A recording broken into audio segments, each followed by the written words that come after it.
Disclaimer: this video consists of major spoilers for Better Call Saul. If you have not watched season 6 of the show, I'd recommend not watching this. Anyway, onto the video. Saul Goodman is one of the most fascinating characters I've ever watched on television history.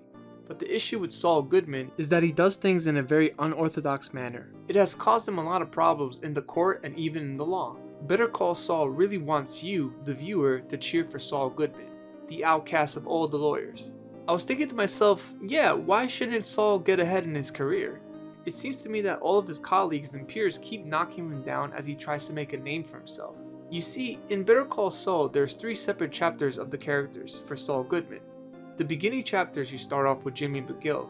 In the middle chapters you have Saul Goodman, which is the most important character for both Breaking Bad and Better Call Saul. And in the end you have Gene Takovic. Now out of these 3 separate identities, 2 of them are quite the same but in different circumstances. Saul Goodman and Gene Takovic share similar personality traits. But the difference here between these 2 characters is that Saul Goodman is building his reputation as a lawyer while practicing shady tactics to help himself win cases. And Gene Takovic is practicing strategical plots to rob from people in order to gain their fortune. But Gene is also hiding from authority. In regards to Saul Goodman, why do you think Vargas, Lalo Salamanca, and even Walter White come to Saul Goodman? They know he would represent and defend him, while no other sane lawyer would. We're talking about guys who got themselves in deep trouble, and here you have Saul Goodman willing to turn the other cheek and defend, because it's all about the money, the power, and the reputation. Now Gene Takovic is a suppressed version of Saul Goodman, and why do I say this? First of all, after the events of Breaking Bad, Saul escaped. So here he is, under a new identity by the name of Gene Takovic. He now lives in Oklahoma and works at Cinnabon for a decent wage. The only issue is that he can't let anybody get suspicious of him because of who he was as Saul Goodman. Saul Goodman is a wanted man, but Gene Takovic can't resist to let that image of Saul Goodman die inside. He can't stay silent. So what does he do? He pulls off many strategies with a few men to rob stolen goods and try to make that good money like he used to as Saul Goodman. Because to Saul Goodman, what was truly important was the money, the power, and the reputation.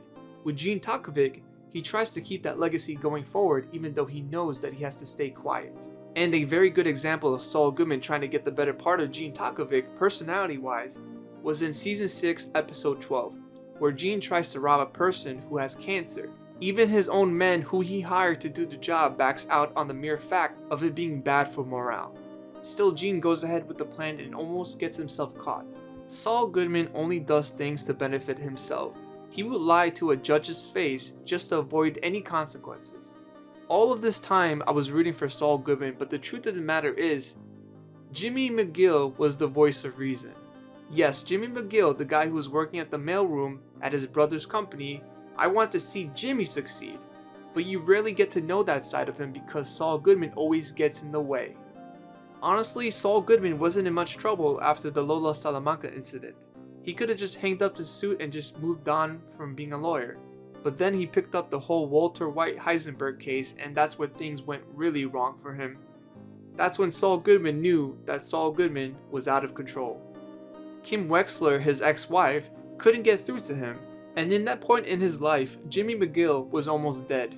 So fast forward to when Gene Takovic gets caught, and now he's facing 27 predicate violations. Federal conspiracy to manufacture and distribute controlled substance, money laundering, accessory after the fact to multiple murders. The initial choice was that he would get life plus 190 years, but the officials start to negotiate another offer.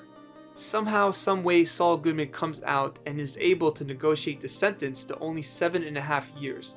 That's like cakewalk. Anybody in their right mind would definitely take that offer. But in court though, Saul Goodman starts to represent himself, but not as Saul Goodman. This time it's Jimmy McGill, and he confesses to everything. He wanted to do right by Kim, his brother, and everybody who ever cared for him. This is what he had to say. So yeah, I wasn't there when the meth was cooked. I wasn't there when it was sold. I didn't witness any of the murders, but I damn well knew it was happening. I was more than a willing participant. I was indispensable. I kept Walter White out of jail. I laundered his money, I lied for him, I conspired with him, and I made millions. Jimmy McGill confesses to everything, and the sad part of all this was that he could have got off with a light sentence. 7.5 years in jail. Yeah, it's a long time to be locked up, but it's not life-shattering. 87 years on the other hand, you might as well just say that it's a life sentence. But Jimmy McGill wanted to confess, and well, damn, he sure did confess. Mr. Goodman, sit down and stay seated. The name's McGill. I'm James McGill. Later in prison, James McGill gets a visit from Kim, and even Kim can't believe that he's going to be serving time in prison for that long. James jokingly says that maybe with good behavior he'll get out sooner. It's definitely a sad scene, and to us the viewers, we see James locked up and we go, ah damn, his life's in ruins now that he's in jail. But I don't think James sees it the same way. I believe he's now a free man in his own soul.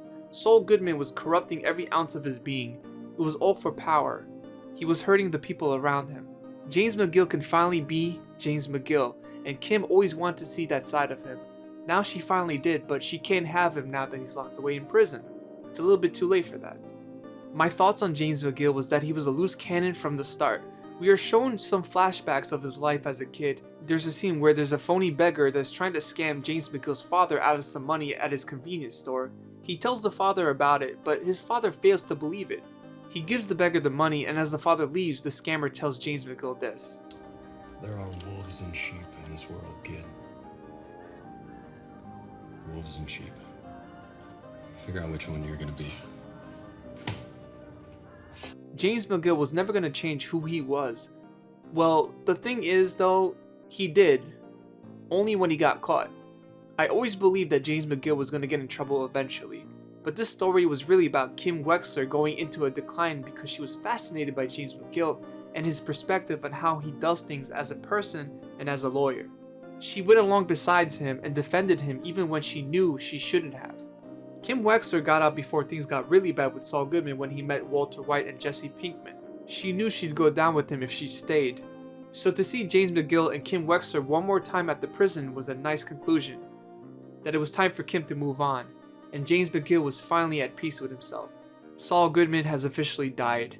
Without Saul Goodman, there is no Gene Takovic, just James McGill.